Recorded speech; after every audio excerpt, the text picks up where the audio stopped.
This episode of WDW Today is being sponsored by MEI and Mouse Fan Travel. And regardless of when you're planning your next trip to Walt Disney World, why not have the travel agents at MEI and Mouse Fan Travel help you plan that next trip? Doesn't matter if it's a short weekend trip, or maybe it's going to be a week-long trip, or even a fortnight if you're coming over from across the pond. Regardless of what the trip type, scope, length, duration, goals, whatever it is, the travel agents at MEI and Mouse Fan Travel can help plan that trip. And they're so good, in fact, that this travel agency that I use when I book my trips and stay on Walt Disney World property. So check them out online. Go to www.mousefantravel.com. This is Walt Disney World Today. Give us 5 minutes and we'll give you the world. It's Wednesday, June 23rd, 2010, and this is episode 737 of WDW Today. I'm Matt Hotchkiss of StudioCentral.com. Joining me on today's show is Mike Newell of Mouse World Radio. And Mike, yes, sir. With this episode being episode 737, I'm reminded of oh man, what's the thing when you don't do something and you're bummed that you never got the chance to do it? Regret. Yes, I have one regret about moving to Florida, Mike. And? Is that you and I never got a chance to do a live show from 20,000 feet in the air, or 30,000 feet, or whatever it may be. Yeah, we can always do that, just getting on a plane and go. I prefer not to fly if I can avoid it. But I agree with that.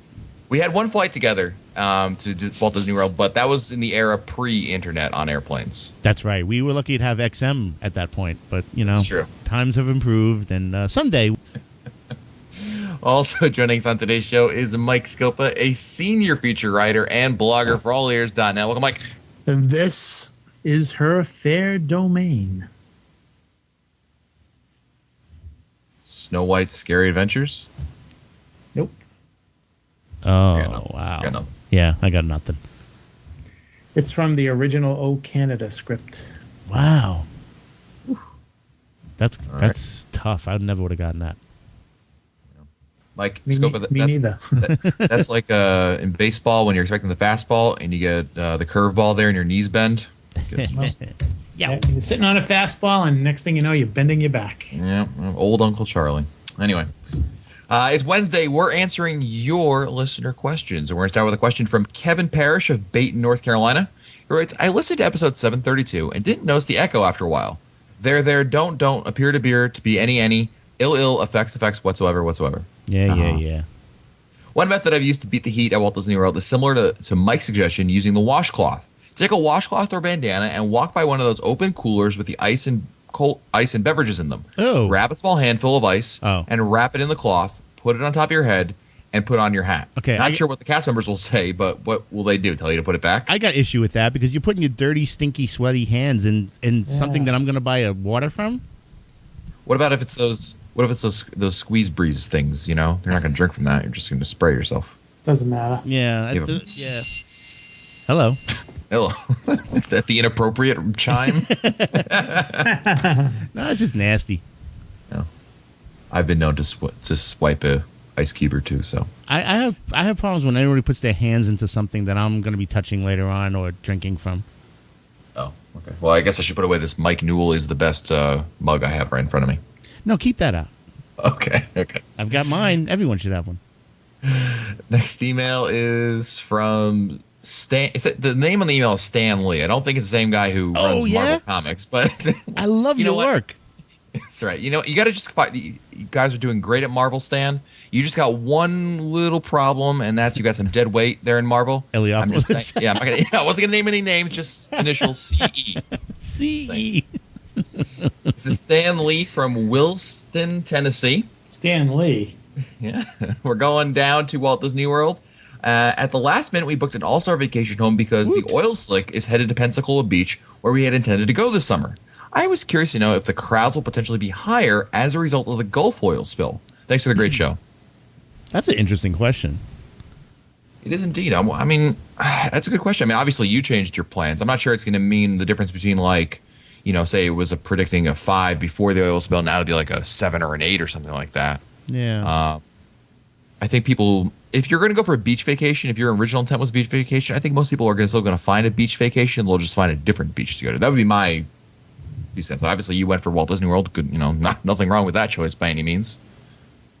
But I wouldn't think. Scope, what do you think? Do you think you'd expect a huge upturn because of the oil spill? No, I think that I agree with you, Matt. I think that anyone who was intending to go for like a beach vacation, I think they'll still go to a beach vacation. They may just go to a different beach. I don't think that people would say, well, instead of going to the beach, let's go to Disney World. I mean, I'm guessing there's going to be a few who will say, well, heck, we can always go to Walt Disney World and, swim in the pools or whatever. But I think that the other consideration is that if you're going on a beach vacation, I don't think you're going to be budgeting for as much money as it would cost to go to Walt Disney World. So I think that's something to keep in mind. And because of that, I don't think there's going to be a big impact on the crowds. Yeah, I think the only impact on crowds you're going to see are at other beaches that are not affected. Those beaches may see an increase as opposed to what they would have saw.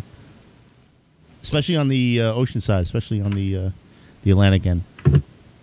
That's a good point. Next email is from Abby. Hey everyone, love the show. Keep up the good work. Abby. I just listened to episode 633, and someone wrote in about a Dole Runner. That sounds amazing. I would love to try it. So I have 2 questions. Do you get kicked out of the park if they figure out you brought in alcohol? And why is the Magic Kingdom dry? None of the other parks are. Seems like it would be a great moneymaker. I think the Magic Kingdom's dry because Disneyland Magic Kingdom was always dry. I think that's something that Walt wanted. Absolutely. And that's the reason why they kept it dry in Florida as well. Yeah. Right. Next email is from Jessica from New York City. It says, I love listening to your show. Was that Mike? I said Jessica. Love listening to your show, and I love Walt Disney World, and I'm an annual pass holder. This gives me more in common than some of the guys I dated. Anyway, I have a trip to the world coming up soon. I'm debating between a dinner at Yachtsman or Le Cellier. I've been to Yachtsman, but never been to Le Cellier. Wow. I love the fine dining experience, and a good steak is my absolute favorite meal. I know Le Cellier is quite a bit cheaper than Yachtsman, but taking price or value out of the picture, which would you say is your first choice? I'm looking for nice atmosphere, good service, and most importantly, a great meal. Oh, and never mind that famous cheddar cheese soup. I hate cheddar. Jessica's a catch. She likes Disney and a steak. Wow. Yeah. There's also a good chance I'll be dining solo the night that I'm traveling. I'll be dining solo that night, but I'm meeting some local friends. So I want to be sure if I am solo, I will feel welcome. Not that I've ever had a problem at Walt Disney World dining solo before. If you think another restaurant has a better steak dish, I would love to hear your ideas. Ooh. My favorite on property so far is California Grill's Filet. And don't worry, you missed this email by the time my trip rolls around, which we did. Yeah. I think one of those choices will make a lovely 40th birthday celebration dinner. I'm only 23. Thanks. Keep up the great shows. I know Mike probably has a better suggestion for a steak. Well, the thing is that I've eaten at California Grill, I've eaten at Yachtsman, I've eaten at Le Cellier, and I'm not sure that Yachtsman has head and shoulders over anyone with the steaks these days. I do think that Le Cellier is worth trying if you've never tried it there, and I would give the cheddar cheese soup a chance. Just get a cup if you can. If you want to try another restaurant that would have a decent steak, I know Mike and I were very, very pleased with the strip steak at Kona one time. Oh, yes. Yeah, and actually, Mike, that strip steak tasted just like the one at Le Cellier. Yes. And I think it was about $10 less. So I think that Kona would be on the list. But if it comes between Yachtsman and Le Cellier, I would go to Le Cellier because in about 5 months, that same meal might cost you an extra $15 to $20. I'm just saying. Just saying. Good. Next email is from Steve Ryberg of Hendritucky, Nevada. I send greetings to the fabulous Annette and the other guys. I have a question about how the world treats those of us who will arrive on a motorcycle. At the resorts and at the parks, is there a designated parking? Thanks for the time. I don't think so much at the resorts. No, I don't remember any of the resorts. Yeah. But I think at the parks, don't they get to park up front near the diamond parking? I thought so. I thought they were you first have the handicap access and then Diamond Club, and I think right in there somewhere was motorcycle spots. Like especially in Epcot, I remember walking towards the left on the left side as you're walking towards Spaceship Earth. I think there was motorcycle parking there. Yeah, I've never seen. I mean, can you guys ever? The reason why I think you're right, Mike, is because I cannot imagine. I can't picture in my mind a time, recently or any time that I've noticed motorcycles being parked in the regular parking lot with the rest of the cars. No, I agree. I've never seen. That's not to say it's never happened, but I've never seen it. I can't really remember, and I'm there every week, and I don't. That doesn't mean anything, but I believe. Well, I believe they do charge the same. It's right. It's Yes. $14. Yeah. Yes, you're right. Oh, if you're a resort guest, it's probably. That's an interesting question. If you're a resort guest, where do you put your little white piece of paper? You staple it to your shirt. Yeah. Next email is from Troy from New York. Troy. I listened to your tipping podcast. You mentioned that the cast members do not accept tips, and if they do, usually goes into a fund of charity. But then Len says that he regularly tips the housekeeping staff at the hotel. I'm confused. Among the Walt Disney World employees, who is considered a cast member and who isn't? I know the performers and attraction workers would be cast members, but what about the train and boat drivers? What about the shuttle and Magical Express drivers? What about the custodians in the park? Maintenance workers, shop clerks? Are counter service employees different than the wait staff at the sit-down restaurants? Thank you for clearing up my confusion on the categories of Disney employees. Well, everyone's considered a cast member, even. Yeah, that's just the yeah. generic term that Disney uses. Yeah, I mean, there's different levels, like any job. But I mean, you're more likely going to tip the housekeeping staff than you're going to tip a counter service person. Yeah. The difference is obviously there are certain cast members who can't accept tips because they're in a more of a service industry, like the housekeeping, your server, wait staff at your sit down restaurant. Those people, that's part of their job. That's, in fact, it's so much so that, for like the wait staff at a restaurant, there's a place to tip them. Well, we're talking about cast members that you see in the parks. This includes like boat drivers, like monorail pilots, like the guy who works Space Mountain. Those cast members, even the front desk people at your local resort, aren't allowed to accept tips. That's the difference in that regard. I think like the guys that drive the boats, for the specialty cruises, I think they're allowed to accept gratuities. Right. Disney does allow that. Right. It's certain. There isn't it's hard to. I can't give you one generalized rule, but I guess in situations where you're already paying them to begin with, then there's maybe an opportunity to tip them, as opposed to the guy working Space Mountain. You're not tipping them because you're not paying them. You're not paying them to begin with. So that might be a good way of looking at it. Next email is from KevBot. KevBot. It's KevBot here. Remember me? I just watched an awesome video of the Sum of All Thrills, the new attraction at Epcot. I think it really promotes Epcot's mission statement about education meeting entertainment. I kind of wonder why Disney isn't promoting this as much as they did Toy Story Mania. It seems like the perfect thing to get kids coming to Epcot and beefing up the Interventions name. What are your thoughts on this new attraction? Is that a sponsored attraction? It is. It's sponsored by that aerospace company. God, I can picture their logo on my. It's. I'll look it up in a second, but that's probably why they're not promoting it as much, because it's sponsored by a third party. And I think the third party is more likely to promote it. I know that because I'm a Liberty Mutual customer. Raytheon, that was the company. Raytheon. Oh yeah, I know. Okay, we deal with them with the company I work for. But my insurance with my cars and my house is through Liberty Mutual, and I never got anything from Disney about the fire thing at Interventions. But Liberty Mutual used to stick in the bills a little pamphlet about what they had at Epcot. So I kind of think that, and the same when I remember when the same went for World of Motion, GM was doing most of the promotion. Yeah, well, one thing you have to keep in mind is that Sum of All Thrills. Well, we're big fans of it. I think I know I am.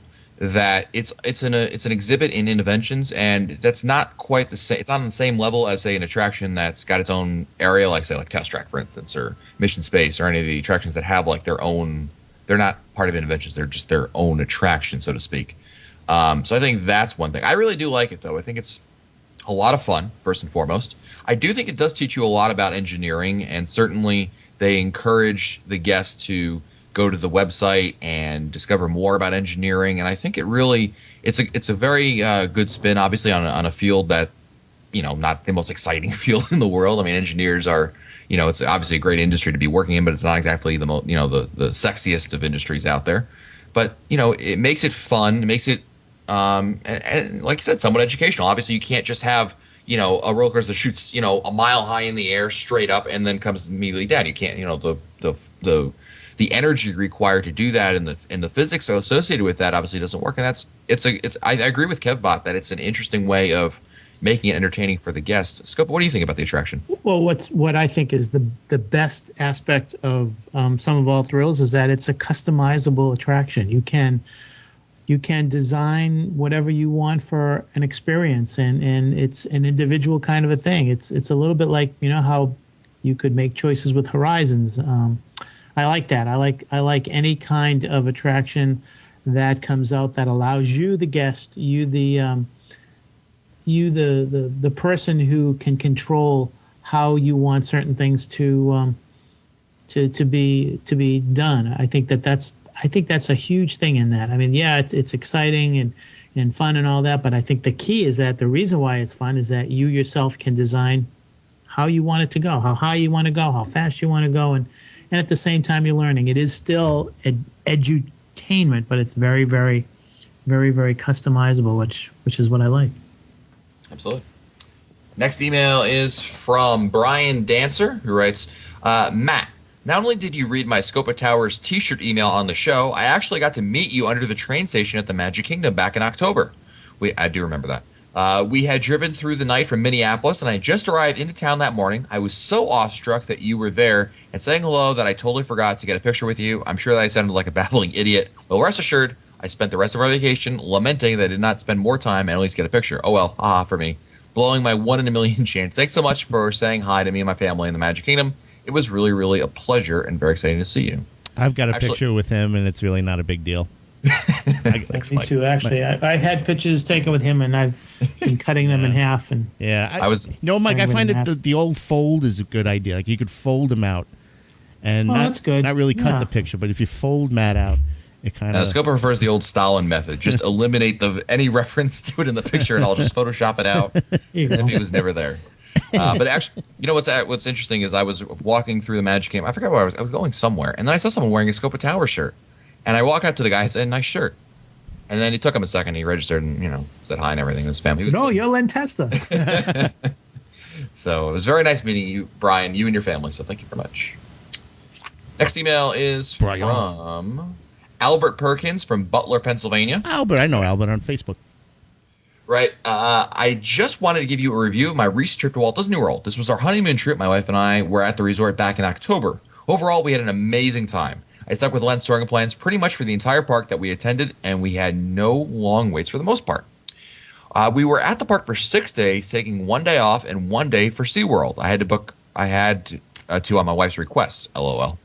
We attended a horse-drawn carriage ride. Storybook was lovely. Horseback riding at Fort Wilderness, and attended Mickey's Not So Scary Halloween Party, which was also amazing. These were probably the highlights of the entire trip. And he actually wrote a very, very thorough report, so thank you very much for the email, Albert. I'll go over some of the things. All right, here's one. Well, here's the summary of it real quick. Overall, as I mentioned, this was one, if not the best vacation I ever had, and my wife and I had a fantastic time. It's not just the vacation home. It's just that the vacation home totally put a damper on the end of our trip, and sadly we'll never forget, but that's okay. Next trip will definitely be somewhere on Disney's campus. Again, I thought I'd share my story with you guys, even though we appreciate everything that you do. Thanks for your time, and thanks for the fantastic advice. I love the show, and I will continue to be an avid listener.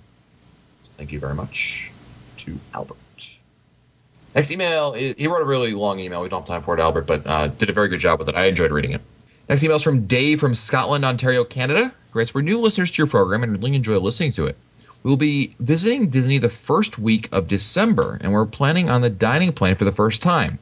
When using the snack credits, where's the best value to use it in the theme parks and downtown Disney? Wow.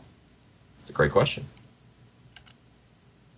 First thing I would do is I would check with all the counter service places in all the theme parks and look to see which ones have snacks that you'd like. Make that on your list, and then I believe that the snack option is anything that's under $4. I think.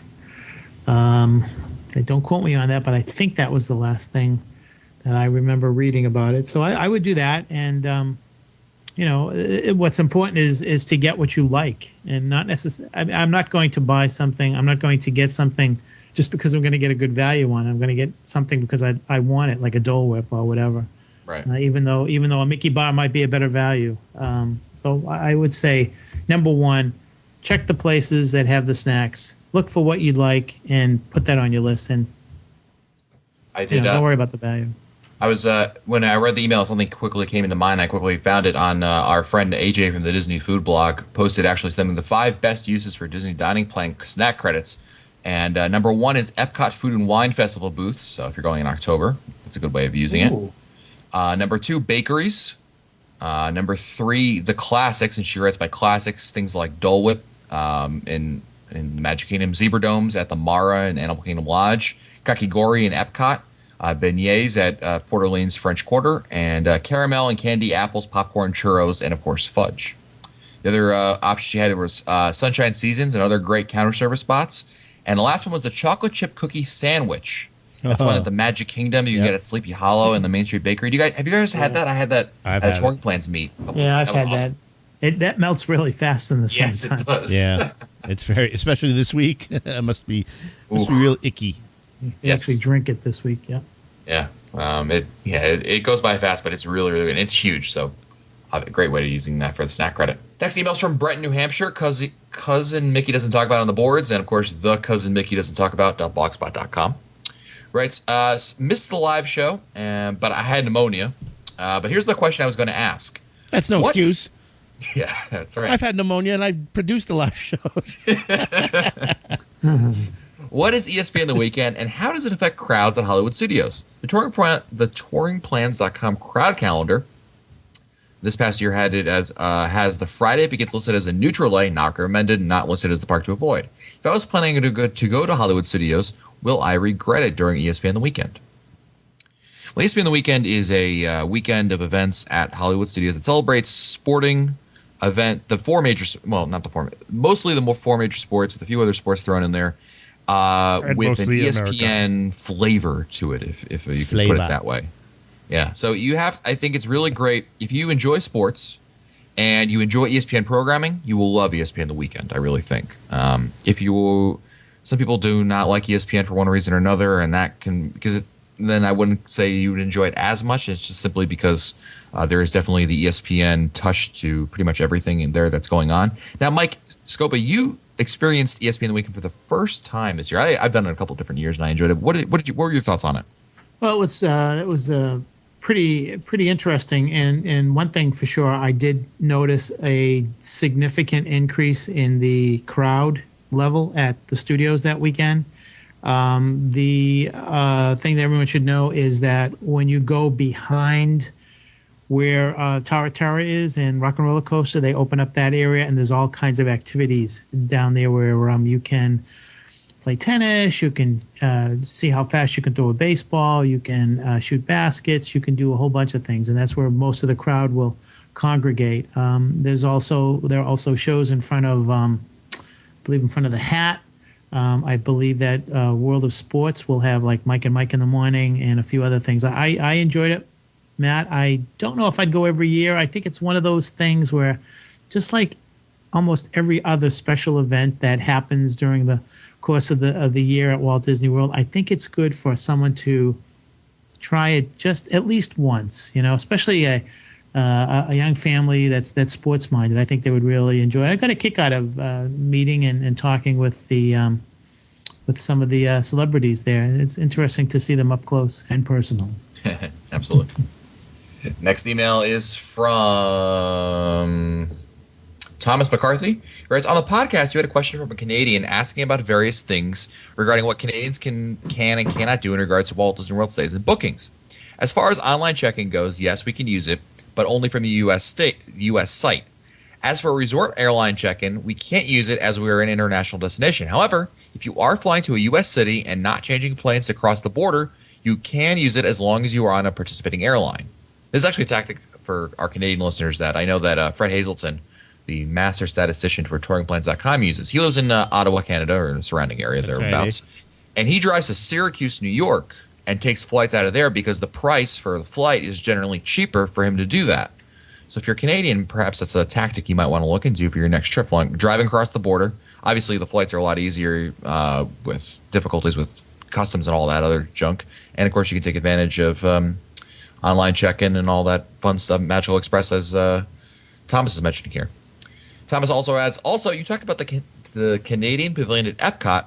When it first opened, the government of Canada didn't want to have much to do with it, hence the odd costumes, lumberjacks, and fur trapping references. The film was changed after Tourism Canada agreed to help with the shooting of the new film only after they received complaints from Canadians who had visited there and saw how badly out of date it was. But they ran it for how many years like that? Yeah. It opened up on day one, and they only changed it about 4 years ago. Exactly, yeah. Because there was that bickering. I do remember. I think Len mentioned this about 10 years ago, or maybe 8-9 years ago, that the bickering was between the Canadian Chamber of Commerce and Epcot as to who, and Disneyland, as to who was going to pay for the cost of the film. And I don't know what ever happened, but as far as who paid the bill, but that was the holdup, I think. Next email's from Jeremy Muse of Sacramento, California. He writes, got a quick question for you. My next family trip is coming up soon. Doing the 180-day calculation, though, the time to do dining reservations happens to be when I'm at Walt Disney World. What is the best way to make dining reservations for a future trip you are actually at a Disney World resort at? I believe my options are get internet from my room and go to the dining website. I won't have a printer.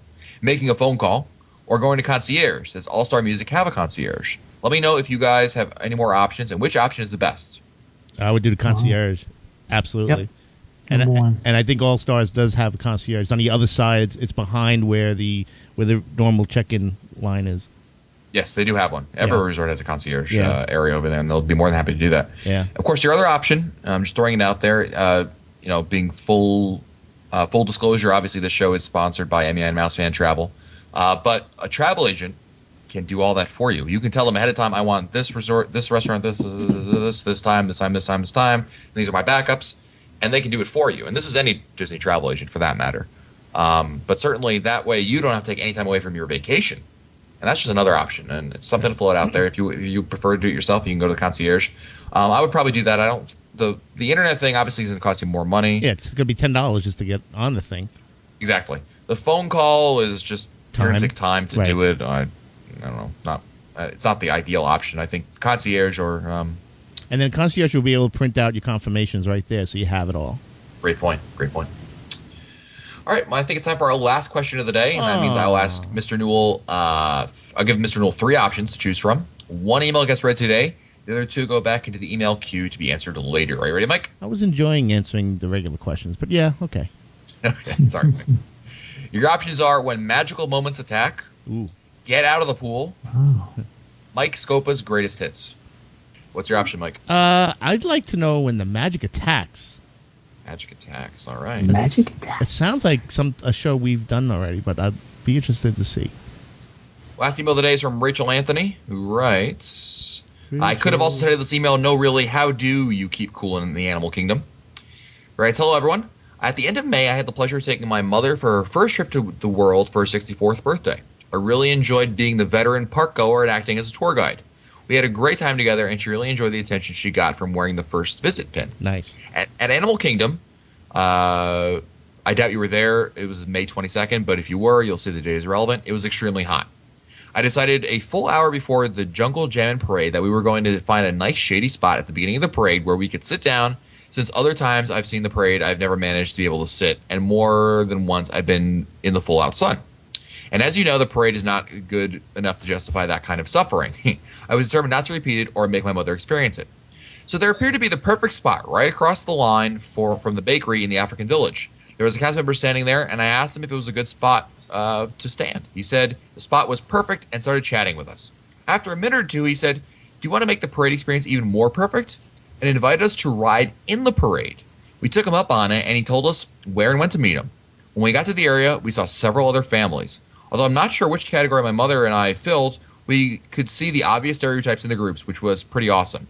There was a honeymooning couple, the family of 4, and the large extended family group, etc.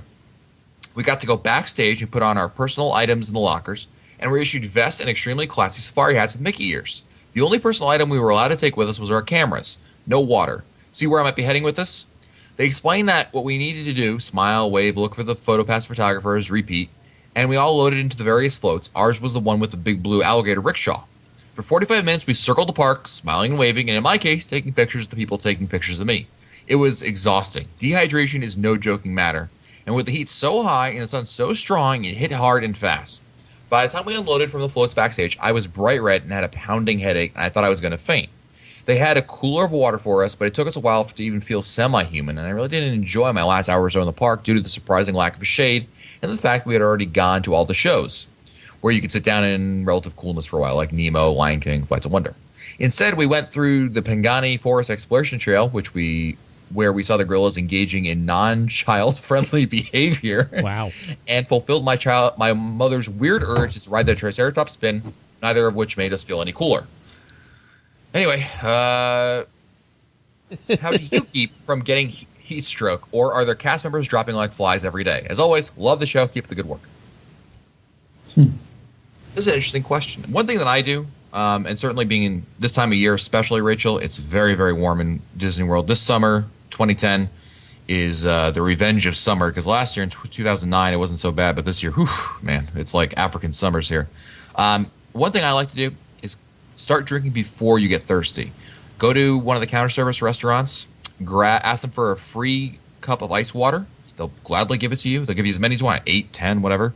And just keep drinking it, like just, kind of like unconsciously, you know what I mean? Just keep sipping at it a lot and drink proactively. And that really, I feel, does a lot to help with, dehydration and not feeling like, you're going to faint. Obviously, we did a show topic about this not too long ago, last week, in fact. But Newell, Scopa, what are your thoughts on avoiding dehydration? Well, as a runner, a marathon or whatever, what I do is sometime like around 36 to 48 hours, maybe even as long as 72 hours before a long race, when I'm doing double-digit miles, I will begin to drink as much as I can. I will hydrate.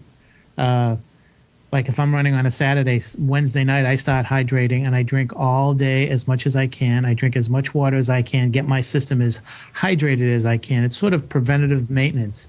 It's nice to, quench your thirst while you're in the parks, but like you said, Matt, you want to, you don't want to wait till you're thirsty because right.